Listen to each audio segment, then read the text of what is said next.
편함의 반대말은 불편함입니다. 누구나 불편한 것은 불편해합니다. 편한 것을 선호합니다. 나이가 들수록 더 그런 것 같습니다. 저도 이제 멋보다는 편함입니다. 젊었을 때에는 편한 옷이라고 하면은 항상 그렇게 생각했어요. 아저씨 옷이다. 저거는 아저씨 스타일이고 저거는 아저씨들이 입고 신는 거다 그랬는데 어느 순간에서부터 저도 편한 옷, 편한 신발이 좋아지더라고요. 먹는 것도 그렇습니다. 맛집, 소문난 집 그러면은 1시간을 운전해서라도 가서 먹어봐야 했는데 그것도 다 부질없는 것 같아요. 그냥 식당 가게 되면은 무조건 가깝고 파킹하기 편하고 부담 없는 데가 우선시됩니다. 그마저도 나가는 게 귀찮아서요. 그냥 집에서 먹자라고 하게 되었습니다. 저만 그런 게 아니죠. 사람들은 다 편함과 불편함 중에 선택하라라고 하면은 편함을 택할 겁니다. 그걸 알기 때문에 세상도 편리함을 주려고 노력을 해요. 그리고 점점 더 편리해지는 것을 가리켜서 발전이다, progress다 라고 합니다. FSD라고 들어보셨어요? FSD. T 회사의 차를 타시는 분은 아실 거예요. Full Self-Driving. 차에 주소만 집어넣으면 알아서 차가 운전해 준답니다. 손댈 것도 없대요. 손 떼고 있어도 알아가지고 원하는 곳까지 차가 자기가 운전해서 self-driving, 자기가 운전해서 모셔다 드린답니다. 얼마나 신기해요. 내비게이션이 나올 때 그랬던 생각이 들어요. 아, 이제 더 이상 지도를 보지 않아도 되겠구나. 지도 읽을 필요가 없겠구나. 정말 뉴월드였습니다. 그런데 이제 운전할 필요도 없는 거예요. 얼마나 편리해졌습니까? 얼마나 좋아졌어요. 그런데 가만히 생각해 보니까 이렇게 편함을 추구하는 우리의 성향, 우리의 바람이 교회에도 적용이 되지 않나라는 생각이 들었습니다. 신앙생활 하면서 조금 더 편한 것, 조금 더 쾌적한 것을 중요시 여기거든요. 환경이 좋아야 된다. 그런 말을 많이 하지 않습니까? 그렇게 보자면은 우리 교회는 참 불편한 것이 많습니다. 먼저 파킹장이 없잖아요. 스트리트 파킹을 하시거나 건너편 은행 파킹장에 세우시고 걸어오셔야 됩니다. 교회 오는 길이 벌써 걷는 데서부터 시작이 되는 거예요. 건물이 오래되었다 보니까 이것저것 낡은 것도 많습니다. 어디 그뿐인가요? 큰 교회들처럼 사역자들이 많아서 하다못해 작은 일까지 교회가 살펴주고 교회가 도와주고 그러지 못하는 것도 불편합니다. 아쉬워요. 아니, 아직 갚아야 하는 모기지가 남아있고 재정이 넉넉해서 해야 하는 것, 하고 싶은 것, 마음대로 할 수 없는 것도 큰 불편함이지요. 그러다 보니까 저도 여러분들도 늘 고민입니다. 어떻게 하면은 더 쾌적한 환경을 만들 수 있을까? 어떻게 하면은 부담 없이 편한 머릿돌 교회가 될 수 있을까? 그래서 머리를 싸매고 준비하고 계획하는 거 아니겠어요? 조금 더 나은 시설을 만들기 위해서 어떻게 할까? 오래된 지붕도 수리하고 음향, 비디오도 손보고 감사하게도 좋은 기회가 돼서 여러분 보시다시피 조명도 새롭게 했습니다. 얼마나 감사한지 몰라요. 다가 아닙니다. 이렇게 조명을 공사하면서 하고 싶은 게 또 하나 생겼는데 뭐냐? 카펫 좀 바꿔야 되겠다 라는 생각이 들더라고요. 그리고 언젠가는 파킹장 문제도 해결하고 우리가 편하게 신앙생활 할 수 있도록 해야 하는 것들을 계획하고 준비하고 기도하고 있습니다. 그런데 여러분, 그러다 보니까 문득 목회자로서 또 교인으로서 우리가 기대하고 늘 바라는 것이 어떻게 해서든지 편하고 안락한 신앙생활을 하려고 하는 게 맞나라는 생각이 들었어요. 믿음이라는 것이, 신앙이라는 것이 편안함이며 내 입맛에 맞는 내가 만족하는 것일까? 사실 여러분, 믿음이라는 것은 그렇지 않습니다. 믿음은요, 불편한 거예요. 믿음은 불편한 겁니다. 믿음은 우리를 아주 불편하게 만듭니다. 베데스다 연못가에 38년 된 병자가 누워 있었습니다. 이 병자는요, 그 오랜 시간 동안 단 한 번도 일어나 걸어본 적이 없었습니다. 그런데 예수님께서 그에게 뭐라고 하십니까? 일어나 내 자리를 들고 걸어가라 라고 하시는 거예요. 아니, 걷기는커녕 앉지도 못하는 사람에게 일어나 자리를 들고 걸으라. 불편합니다. 듣기도 불편해요. 아니, 그 사람만이 아니라 그 주위에 있었던 사람들도 그렇게 생각하지 않았을까요? 예수님이 저 사람을 놀리는 건가? 먼저 안수기도라도 해주셔야죠. 아니, 그렇지 않으면 손을 내밀어서 잡아 끌어주시기라도 하셔야죠. 무조건 일어서라니. 예수님의 말씀이 너무나도 불편했습니다. 그러나 그 예수님의 말씀에 이 병자가 순종했을 때 그때 기적이 일어난 거 아닙니까? 광야의 끼니를 끓는 5,000명의 사람들이 있었습니다. 어린아이와 여자들까지 포함하면 2만 명은 좋게 넘는 숫자입니다. 그런데 그들이 가진 먹을 것이라고는 떡 5개와 물고기 2마리 뿐이었습니다. 예수님께서 이 적은 것을 가지시고 축사하십니다. 축사라는 것은 뭐냐? 다른 게 아니에요. 감사한다는 겁니다. 하나님께 감사하는 그 모습으로 먼저 올려드립니다. 그 모습을 보고 제자들이 뭐라고 생각을 했겠어요?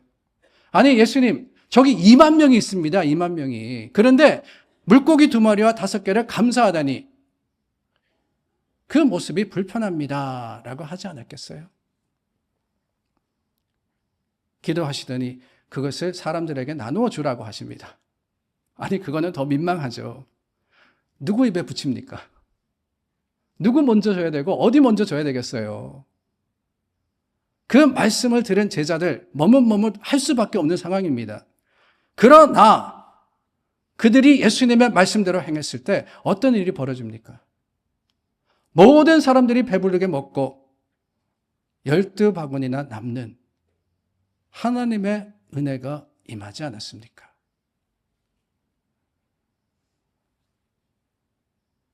나면서부터 보지 못하는 사람이 있습니다. 예수님이 그를 만나시고 침으로 흙을 반죽하셔서 눈에 바르시더니만 실로암 못에 가서 씻으라라고 하십니다. 아니, 누구 보고 씻으라고 하는 거예요? 누구 보고 가라고 하는 겁니까? 소경이다라고 했어요. 앞을 못 보는 사람입니다. 실로암 못이 어디 있는지, 어떻게 가야 되는지 모르는 사람에게, 아니, 그것도 예수님의 방법조차도 불편하죠. 침으로 흙을 반죽해서. 생각해 보시기를 바랍니다. 어느 누가 침으로 흙을 반죽해서 여러분들의 상처 부위에 바른다 그러면은, 아, 우리는 깨끗한 걸 좋아하는데, 깔끔한데 불편할 수밖에 없습니다. 보지 못하는데 가라고. 그런데 여러분, 어찌어찌 가서 그 실로암 못에 눈을 씻었더니만 어떤 일이 일어납니까? 눈이 뜨이잖아요. 불편해도 순종하니까 기적이 일어났습니다. 이해해서가 아닙니다. 알아서가 아니에요. 힘들고 어렵지만 불편하지만 순종할 때 하나님의 능력이 온전히 드러났던 겁니다. 그게 하나님의 말씀이 우리에게 선포하시는 내용이에요. 성경에 보면 그렇습니다. 예수님을 따르는 사람에게 계속 불편한 일을 시키십니다. 제자들은 예수님을 따라다니면서 계속 불편했습니다. 그런데 놀라운 것이 뭐냐? 그렇지만 순종할 때마다 세상에 알지 못하는 일이 벌어지기 시작하는 거예요. 그러고 보면은 믿음이라는 것은 결국에 이 불편함과의 싸움이 아닌가라는 생각이 듭니다. 성경의 말씀은 여러분 편한 게 아니잖아요. 성경을 읽으면서 나는 이 모든 것을 동의합니다. 이 모든 것 내가 할 수 있습니다. 편안하게 생각하신다면 주의하시기를 바랍니다. 하나님의 말씀은 그렇지 않아요. 불편할 수밖에 없습니다. 원수를 사랑하라 그러잖아요. 하나님, 내 형제는 사랑할 수 있습니다. 내게 잘해주는 사람은 충분히 할 수 있습니다. 그런데 원수라니요. 너희 모든 것을 팔아 가난한 자들에게 나누어 주고 그리고 나를 쫓으라. 내가 얼마나 노력해서 이룬 것인데, 내가 얼마나 수고하여서 내 것을 만든 것인데 다 포기하고 나누어 주라니. 불편해요. 불편할 수밖에 없습니다. 그러나 여러분, 그게 바로 신앙생활이라니까요. 예수님 가신 길도 그렇습니다. 오늘 본문에 보면은 예수님은 지금 요단강 건너편에 있는 베단이라는 동네에 제자들과 함께 계셨습니다. 근데 전장인 10장 31절 말씀해 보니까 유대인들이 돌을 들어서 치려했다라고 기록을 하고 있어요. 예수님의 전하시는 천국의 복음이 듣기 싫었습니다. 예수님의 하시는 일들이 마음에 꺼렸겠습니다. 그래서 예수님을 죽이려고 했던 거예요. 예수님과 제자들은 이들을 피해서 요단강 건너편 세례 요한이 세례를 주던 바로 그 베다니 동네로 가셨던 겁니다. 그런데 마리아와 마르다가 나사로가 죽게 되었다라는 소식을 전한 거예요. 예수님께서 그 소식을 들은 후 이틀이 지난 후 제자들에게 말씀하십니다. 다시 유대로 가자. 다시 유대로 가자. 아니, 그들의 위협을 피해서 방금 이곳으로 왔는데 다시 돌아가자시니 위험합니다. 제자들이 물었습니다. 정말 그리로 가시려고 합니까? 정말 그리로 가려고 하십니까? 여러분, 이 제자들의 질문은 그냥 물어보는 게 아닙니다. 반박하는 거예요. 아니, 우리가 그런 위험을 감수해야 합니까? 저들이 우리를 죽이려고 하는데, 돌로 치려 하는데 갈 필요가 있습니까? 여기가 안전하고 여기가 편안하고 여기에서는 우리를 환영하는 많은 사람들이 있는데 왜 그렇지 않은 곳을 가려고 하십니까? 반대해서 예수님을 막아서는 거예요. 제자들이 어떻게 그럴 수 있나라고 하실는지 모르겠지만 실은 이와 같은 일이 우리 신앙인들의 삶에도 일어나지 않습니까? 하나님은 우리들을 매우 불편한 자리로 부르십니다. 아주 당혹스러운 일, 행하기 싫은 일, 마음에 전혀 내키지 않는 일, 아주 불편한 일을 우리더러 하라고 하실 때가 너무나도 많습니다. 그 예수님이 우리가 행하기를 원하시는 대부분의 일들은 결코 편안하거나 결코 쉬운 게 아니에요. 예수님은 우리가 십자가의 곳에 서 있기를 원하시지 박수갈채 받거나 사람들의 인정받거나 칭찬 듣는 자리에 서라고 하지 않으십니다. 예수님께서 우리에게 오라고 하시는 길은 아무런 장애나 반대가 없는 길이 아니에요. 오히려 우리를 불편한 곳으로 이끄시고 불편한 곳으로 오라고 하십니다. 그게 뭐냐? 그게 바로 십자가의 길이에요. 그게. 우리가 십자가의 길 그러는데 여러분, 십자가의 길은 본래가 불편한 곳입니다. 십자가의 길은요, 거기에서 복받고 거기에서 모든 문제가 해결되고 거기에서 우리가 기도하면 응답되고 거기에서 만족하고 그런 길이 아니잖아요. 십자가의 길은 좁은 길입니다. 험한 길입니다. 십자가의 길은 죽음의 길이에요. 그런데 주님이 그리로 오라고 하시는 겁니다. 그리로 오라고. 아니, 세상 사람들 다 편하기를 원하는데 너도 나도 하기 싫은 것 불편하고 오히려 내가 하고 싶은 것, 내 마음에 드는 것만 하려고 하는데 예수님께서 우리더러 불편한 것을 하라고 하시는 거예요. 왜 그렇습니까? 저와 여러분들을 미워하셔서 고생 좀 해라 그러셔서 그러십니까? 아니죠. 오히려 거기에 은혜가 있고 거기에 생명이 있기 때문에 그렇습니다. 만약 제자들이 예수님을 따라서 유대로 가지 않았더라면 어떤 일이 벌어졌을까요? 나사로가 살지 못했을 거예요. 그들은 예수님의 사역 중에 가장 영광스러운 기적, 생명의 기적을 경험하지 못했을 겁니다. 그대로 요단강 건너편 유대인의 힘에 닿지 않는 그 편안한 곳에 있었더라면 예수님의 사역의 클라이막스, 생명을 주시는 그 사역을 절대로 직접 체험하지 못했을 거예요. 불편했지만, 이해가 되지 않았지만 예수님을 믿고 따랐을 때 거기에 하나님의 권능이 있었던 겁니다. 우리도 마찬가지 아닐까요? 우리가 만일 주님이 원하시는 길이 아니라 내가 원하는, 내가 바라는 편안한 길로만 간다면 과연 그 길에 하나님의 영광이 날마다 드러나겠습니까? 말씀드렸죠. 내가 편한 자리는 여러분 육신이 편한 거지 내 영혼이 안녕한 곳은 아닐 수 있습니다. 우리 믿음의 사람들은 절대로 육신의 편안함을 찾는 사람들이 아니라 오히려 하나님의 주시는 마음과 영혼의 샬롬, 평안을 구하는 사람들 아닙니까? 주님은요, 세상의 편안함 가운데 일하시는 분이 아니세요. 그거는 주님이 없어도 사람들 다 어떻게 해서든지 이룰 거고 어떻게 해서든지 지킬 겁니다.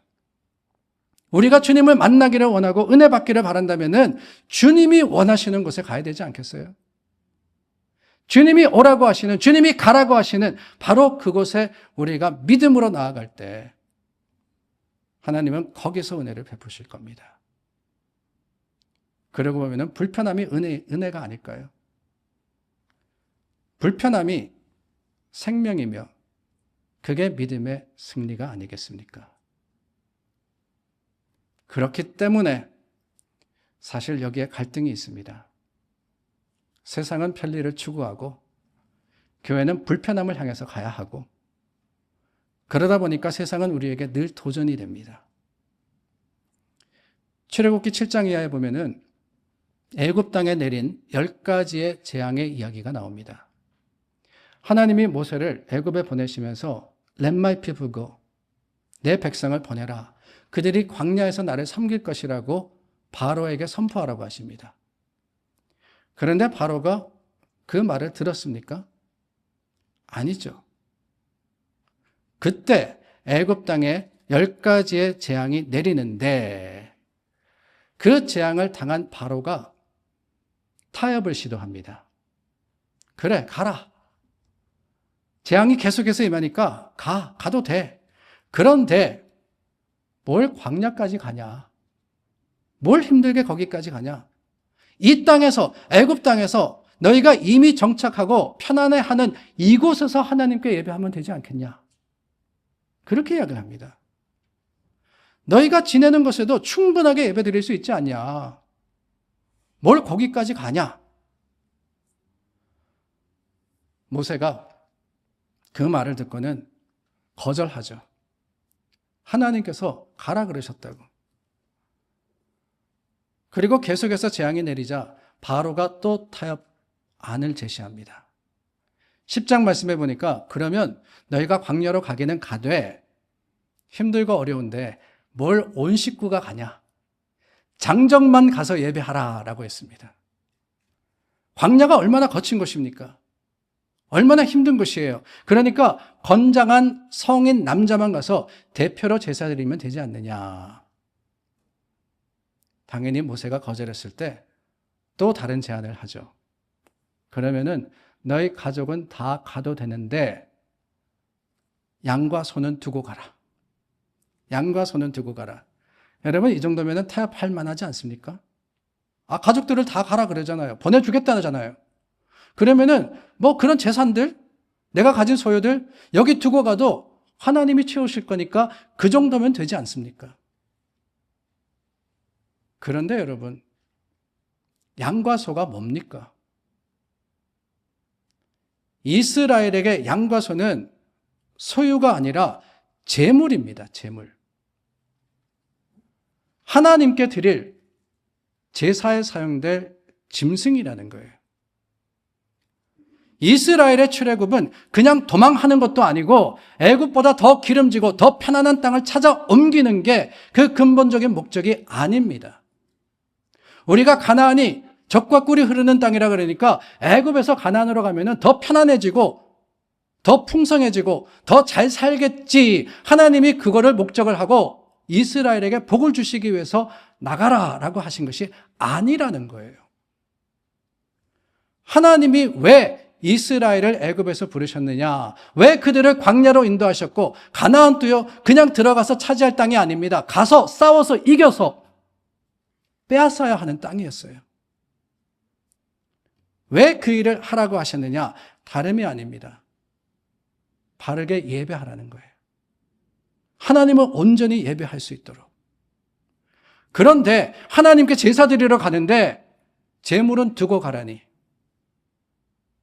여러분, 말이 되지 않는 거죠. 불편하지만 세상과 계속해서 부딪히고 그 유혹을 이겨야지만 지킬 것을 지켜낼 수 있는 게 그게 바로 신앙입니다.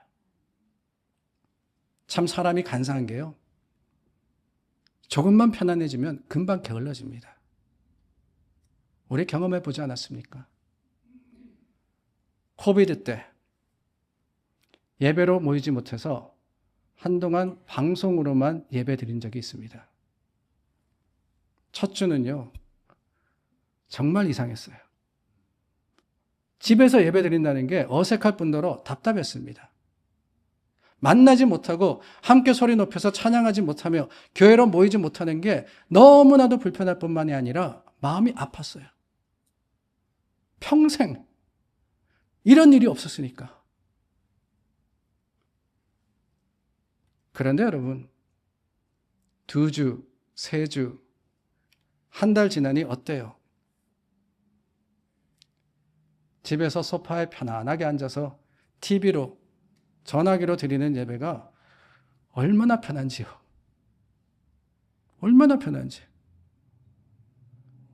아침 일찍 일어나가지고 난리를 치면서 아이들 깨울 필요도 없고, 단정하게 차려입을 필요도 없고, 싫은 사람 안 봐도 되고, 부엌 봉사니 이런저런 사역 애쓸 일도 없고 너무나도 편안해지지 않았습니까?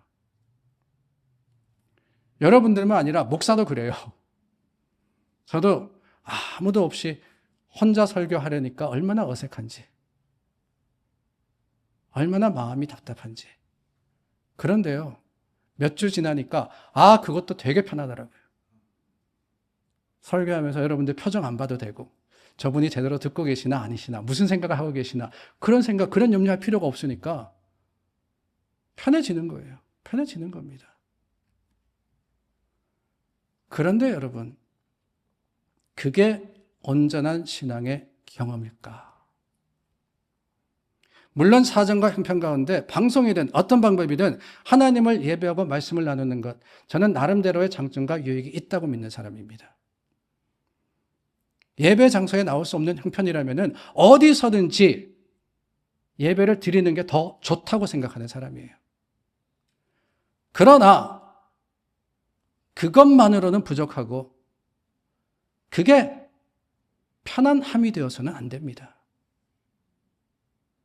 편해지다 보니까 정말 소중한 것을 포기하고 그렇지 않은 것을 소중하다고 여겨서는 안 된다는 거예요. 편안해지면 편안해질수록 분명합니다. 나태해지고 약해지는 거예요. 그렇게 편안하게 예배드리다가 다시 교회로 모여서 우리 예배드립니다. 그러니까 여러분 어떠셨어요? 할렐루야, 아멘. 그 마음도 있으시지만 한편으로는 아이고 힘들어 죽겠네. 그 마음도 분명히 없지 않아 있었을 거예요. 약해지는 거예요. 그래서 운동을 하더라도 그렇지 않습니까, 여러분? 트레이너라 그러죠. 운동시켜주는 사람. 그 사람들이 가장 좋아하는 말, 가장 많이 하는 말이 뭔지 아십니까? 한 번 더예요. 한 번 더.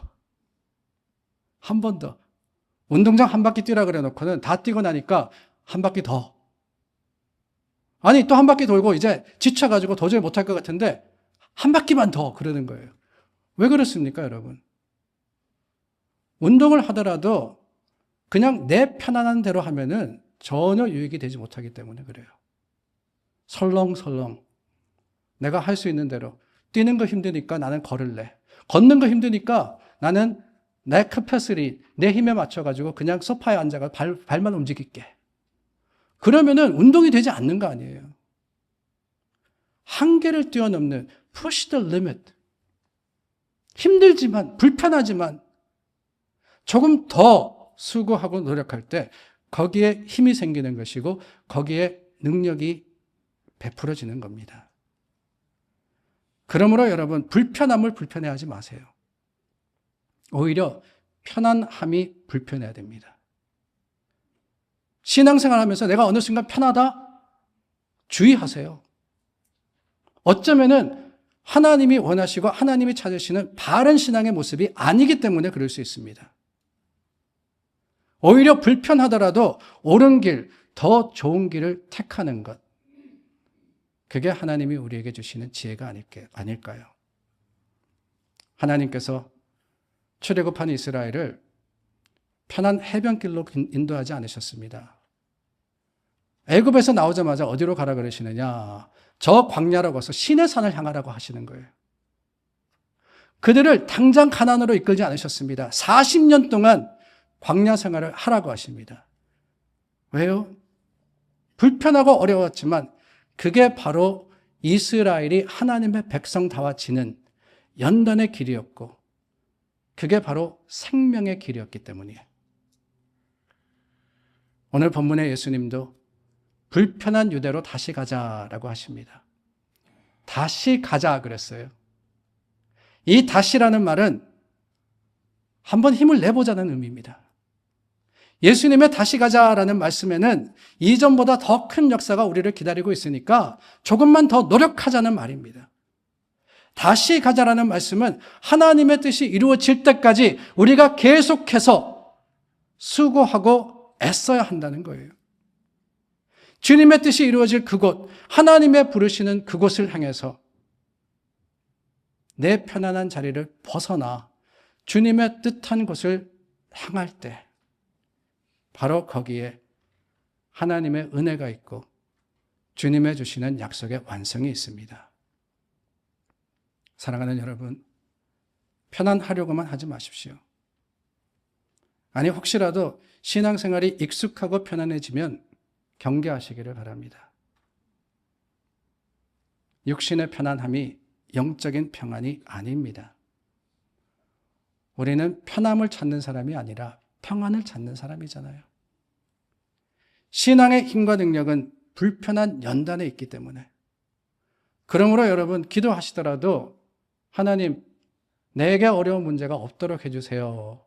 기도할 것이 아니라 어려운 문제가 있더라도 견디고 이기고 주님을 믿고 그것을 통해서 오히려 주님과 더 가까워질 수 있도록 내 마음을 이끌어 달라고 기도할 때 그게 바로 세상이 감히 범하지 못하는 능력의 신앙인의 모습이 되리라 믿습니다. 저와 여러분 그 믿음으로 굳게 서는 하나님의 백성들이 되기를 예수님의 이름으로 축원합니다.